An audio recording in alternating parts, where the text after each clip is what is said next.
कि आप आराम से चैन की नींद सो रहे हो और जब सुबह नींद खुलती है तो आप देखते हैं कि आपका बेटा या बेटी या फिर कोई आपका अपने ही घर से एक रहस्यमय तरीके से गायब हो चुका है।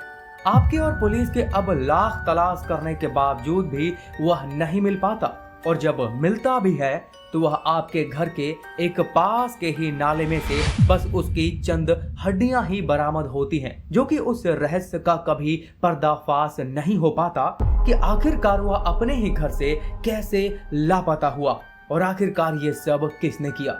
जी हाँ, ये कोई एक कल्पना मात्र नहीं है, बल्कि ये एक सच्चाई है उस 12 साल की लड़की की, जो कि इस रहस्यमय तरीके से गायब तो हुई लेकिन कभी भी वह ना मिल सकी। जी हाँ, हम बात कर रहे हैं नवरूना केस के बारे में।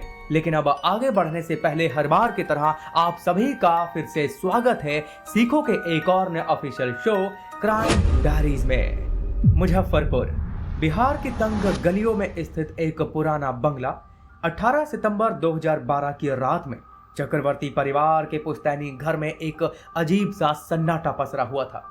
रात के लगभग 3 बज चुके थे और पूरा घर गहरी नींद में सो चुका था। नवरूना के पिता अतुल्य चक्रवर्ती अचानक से जग गए। बाहर आंगन की लाइट बंद पड़ी हुई थी। यह वही लाइट थी जो हर रात जलती रहती थी और आज उस लाइट के बंद होने के पीछे की कोई खास वजह नहीं थी। उन्होंने अपनी पत्नी को जगाकर फिर पूछा कि क्या तुमने आंगन की लाइट बंद की थी? उनकी पत्नी ने जवाब दिया, नहीं, मैंने तो वो लाइट बंद नहीं की। वे दोनों फिर घबराते हुए नवरूना के कमरे की ओर भागे, लेकिन जब दरवाजा खोला तो उनके पैरों तले से जमीन खिसक गई। बिस्तर सलीके से बिछा हुआ था, तकिया भी अपनी जगह पर रखा हुआ था, लेकिन नवरूना वहां मौजूद नहीं थी। नवरूना का बिस्तर थोड़ा गीला था। यह कोई साधारण घटना नहीं थी। पुलिस की आगे की रिपोर्ट में यह सामने आया था कि उसने डर के मारे यानी कि नवरूना ने अपने बिस्तर पर ही पेशाब कर दिया था। लेकिन उस डर का क्या कारण था? क्या उसने कुछ देखा था?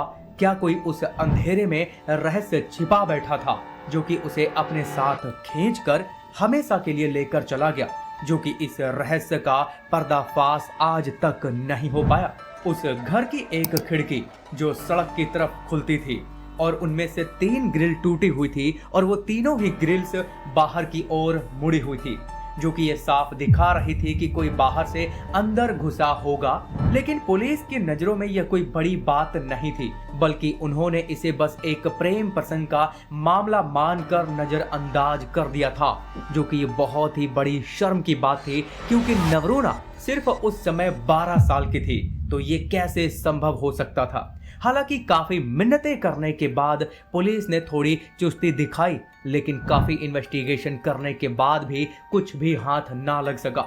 फिर लगभग 2 महीने बाद यानी कि 26 नवंबर 2012 को नवरूना के घर के पास में ही सफाई करने के दौरान एक नाले में इंसानी कंकाल बरामद हुआ तो पूरे इलाके में सनसनी फैल गई। उस नाले से निकली हुई हड्डियों और उनके साथ उठती हुई उस बदबू ने पूरे इलाके को मानो श्रापित बना दिया था और ये सवाल उठने लगे कि क्या यह नवरूना की हड्डियां थी या फिर कोई अनजाना सच वहां पर दफन था।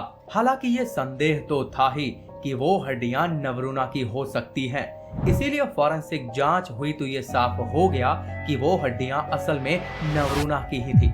लेकिन ये सब कुछ इतना आसान नहीं था, क्योंकि नवरूना के माता पिता डीएनए सैंपल देने से इनकार कर रहे थे, क्योंकि उन्हें ये उम्मीद थी, वो इस भरोसे के साथ जी रहे थे कि उनकी बेटी एक दिन जरूर उन्हें मिल जाएगी। लेकिन यह भरोसा डीएनए जांच के साथ टूट गया। लेकिन सवाल अभी भी वहीं का वहीं था कि वो कैसे मरी, उसे किसने मारा और क्यों मारा, और सबसे महत्वपूर्ण सवाल वो अपने ही घर से रहस्यमय तरीके से कैसे गायब हो गई और इन सब के पीछे कौन था।